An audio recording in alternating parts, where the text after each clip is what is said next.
I have to tell you, it's a great parsha. It's just another one after week. They get better.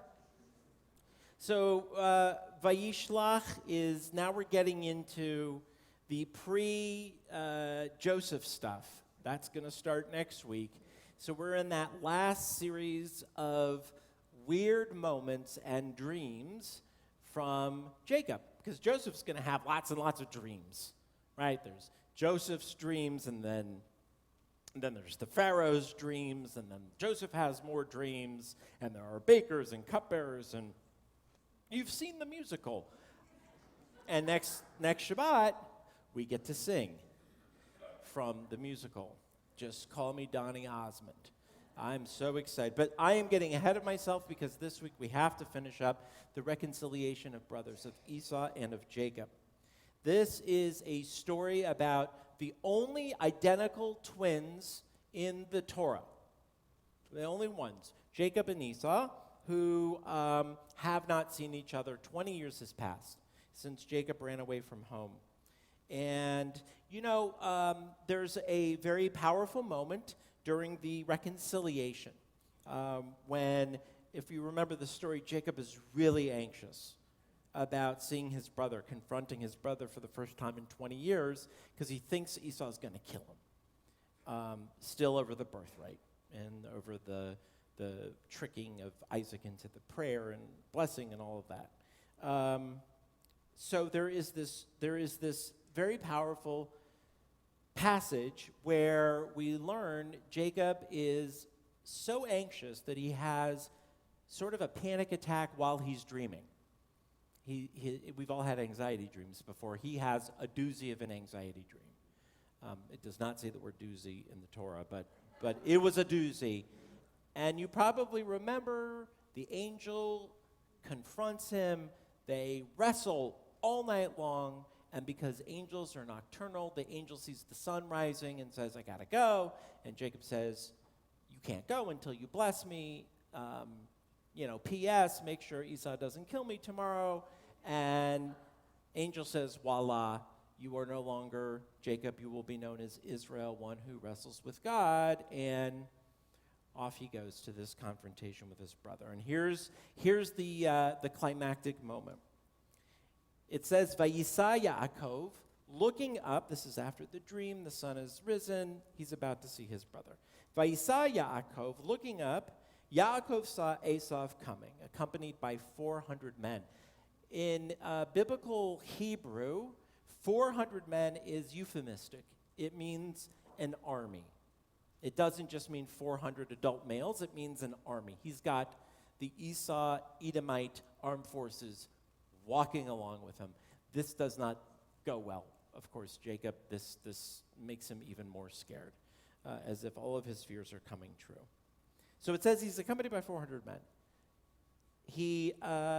Yaakov went ahead of all of his family and bowed low to the ground 7 times until he was really close to his brother. He was bowing 7 times, once every X amount of feet, until he was like right in front of him. And then it says that Esau ran to greet his brother Yaakov. Vayaratz Etzav. He ran toward him. And he greeted him, he embraced him, and falling on his neck, he kissed him. And they wept. They started crying. There's a story that really the crying part was more than just about that moment of reconciliation and the power of it. In biblical times, people they were, like I said at the beginning, they were twins. They were identical twins. And, in biblical times, they didn't have mirrors.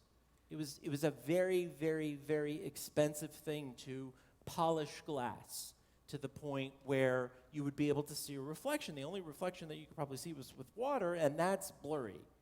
So vain people like me weren't able to look and make sure that the hair was all in place and the yarmulke was fitting. They didn't have yarmulkes, and the tie was tied right. They didn't have mirrors. They couldn't look at themselves. And the rabbis teach in this tradition that the only way that Jacob and Esau could really see themselves was by looking at each other, because they were identical. And the reason that they cried was because they looked at each other and they saw how old they had become. They saw that their hair was graying, 20 years had passed, their skin was probably starting to wrinkle. They looked older, and they cried because they had wasted their lives not relating to each other, not being brothers, missing each other's lives and experiences. And they were somewhat horrified, I guess, as to how old they had become. It's a very powerful image to think of them crying and weeping together with this buildup of the dream and the angel. Rabbi Bradley Shavit Artson says, in sort of explaining this and teeing this up, the inexpressible depth of one human soul exposed to the unfathomable profundity of another, the encounter unknown meeting ought to silence the entire universe. It's a marvel, he says, that we can reach each other at all. It is a paradox that the finite creatures, humanity, presume to call to God with hope at all. What he's saying is that we take for granted relationships. Part of what was happening in this story, in this regard, was Jacob's fears, living in his fears instead of with them, meant that he had discounted the fact that there could ever truly be a relationship, a reconciliation, a friendship. We all have people in our lives that we have not worked it out with. We all do.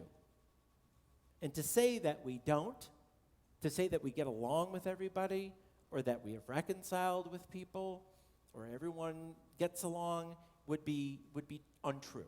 We'd be lying to ourselves. We all have someone. And this is not a Devar Torah about go out and make up. That's judgmental. That would be, and rabbis should be judgmental. That's part of our job. But I am not judgmental about that. I am not going to ask you or tell you to do something that I myself may or may not have done. But the point is, in Yaakov's words at this meeting of Esau and Yaakov, in the Torah he says, to see your face is like seeing the face of God, and you have received me favorably. He has more than an aha moment. Esau runs to him. It says, Vayaratz Esau. He ran to him. He was ready to reconcile. Jacob was too fearful to reconcile, but then says to see you, it's as if I'm looking at God. He has a profound moment in this exchange where Yaakov compares greeting his brother with meeting God himself. Yaakov is essentially saying that exchanging words with his brother is nothing less than revelation itself. And that in and of itself is powerful. The truth is that when we can approach another person with reverence and warmth, when we can show openness toward another person for their concerns and their fears, when we can affirm B'Tselem Elohim, the godliness in each and every individual, only then can we have that kind of moment that Jacob had. And will we be ready to reconcile with those who we haven't been able to build and have a relationship with? Just as God asks not to be approached empty-handed. God wants gifts all the time, of course. The korbanot, the sacrifices, the animals and the birds and the incense and all these things in Leviticus. It is a gift to have a relationship. It is a present, but not just any relationship. When he says to see your face is like seeing the face of God, Jacob is teaching us what Rabbi Martin Buber taught us last century about what it means to have real, true meeting. More than mere politeness, hospitality, or inclusiveness. To see your face, Yaakov says, it really means that we must see each other more than just superficially. And beyond those arguments and disagreements, and many times violations in our relationships with others, because there are people with whom we will never have a relationship again with. And that's okay, because they have violated us, because they have lied to us or stolen from us or violated the relationship to the point of no return. And there is such a thing. But in the majority of these reconciliations, we have to get past the superficial and we have to get past the flaw. That to know someone is to see their heart, and in order to do this, we must acknowledge first that they are created in the image of God. Believe it or not, that's what Esau teaches us in running toward Jacob, and what Jacob teaches us in saying to see your face as if I am seeing God. It's appropriate to read this, by the way, on New Member Shabbat, because being part of this community and of this congregation, I hope, will be in the best spirit of Jacob and Esau's reconciliation. That when we see each other, whether it's to see a rabbi or a friend, to see someone you haven't seen in a while at shul or outside, to make plans with each other, to go out together, that you are doing so because you understand that is how we serve God. That is how we serve community. I was taught a very long time ago that the oneg is more important than the service. The schmooze with each other is just as important as our schmooze with God that we call prayer. They're on an equal level. We want our new members and all of our members, our guests, to know that we consider you gifts from God, gifts for our community, korbanot. This is how we show God how much we love not just our tradition and our faith, but each other.